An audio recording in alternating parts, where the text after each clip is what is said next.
Hey guys, what's up? This is Dingo Crikey, and I'm going to be doing a discussion video on the upcoming Transformers 4 Age of Extinction line.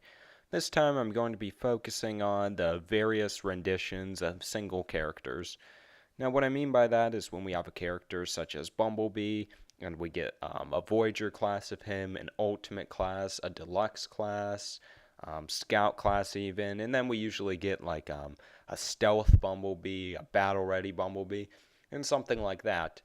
We've seen this with the past three movies, and it looks like we'll be seeing more of it in the Transformers 4 Age of Extinction line. So I just wanted to give some of my thoughts and general opinions on the marketing of single characters through various products throughout the line. To be blunt about it, I'm not really a big fan of this ever since Hasbro really started to pick up on this in the first movie line. Because prior to the movie, we really didn't have a lot of this reproduction of a single character over and over and over again. We might have had things here and there that resembled it, but not as much as they're doing now.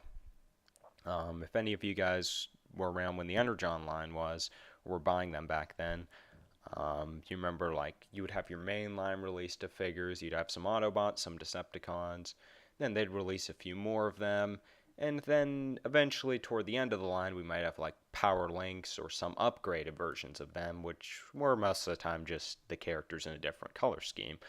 Prime did it too. And what we might also see is the color schemes redone on the characters and then released under a different name.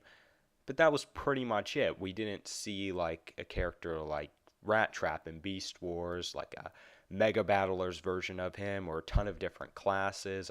He had his standard form and then his Transmetals form. And usually this also corresponded with something in the show as the character was upgraded. What we see a lot of in the movies, though, is them just keep marketing a single character. Each wave might even have Bumblebee in it.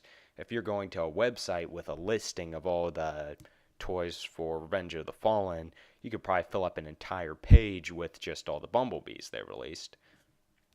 Or Optimus, for that matter. And maybe characters like Megatron and Starscream, but probably not as much. And it feels like ever since the movies have started doing this, it hasn't been restrained to only them. As we've seen in animated, we had Optimus Prime, we had his original class, like his Cybertronian form, a deluxe, and then we had a Voyager form, his Earth form, and that was fine. But then we started to get like Battle Damage Optimus and the Supreme Optimus and all these other kinds of add-ons. And that's kind of where I have a problem when you start getting all this extra stuff that really isn't relevant. And really, you would have other characters, such as the Constructicons back in animated, who didn't even get figures. And that's what kind of worries me. We had that again happen in Dark of the Moon. Dino, or Mirage, the red guy with those whip things, he's pretty cool in the movies, had a decent role. And by the end of the line, he didn't ever have his own figure. I mean, maybe he had Legends or a fan project or something like that, but he didn't have a mainline toy released. And that's really what I don't like, is when this excess stuff starts to take over potential for new characters getting figures and that kind of thing. Overall, I don't mind it. Some of it's cool. A lot of it I could just pass on. But that's kind of what worries me, is when this recreation of a single character starts to overtake the main line and we aren't getting new characters anymore. And sometimes instead of repainting a mold and giving it a different name, they'll simply keep the color scheme for the most part and put it under the same name if it's Optimus or Bumblebee once again, because they know that sells. And it does make sense that they would do this in the movies. You have a way more expanded fan base, you have popular characters, and you, I guess, want to give a lot of people chances to buy these characters before they're off the shelves. You can make a profit off of them. But overall, I just don't like how this has been taking over so much of the line. So I think I've given enough. You guys know my opinion on this. If you agree or disagree, leave it in the comment section. Like the video if you agree. You can also check out my other commentary on all the recently released images for the Transformers 4 Age of Extinction figures, along with my other stop motions. I have lots of them on my channel.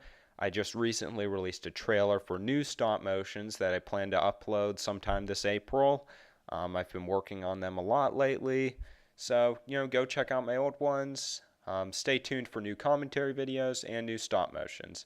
Also, if you guys have any other ideas, things I could do videos on, topics related to Transformers, the movies, the cartoons, whatever it might be, leave that in the comment section. And see you later, guys.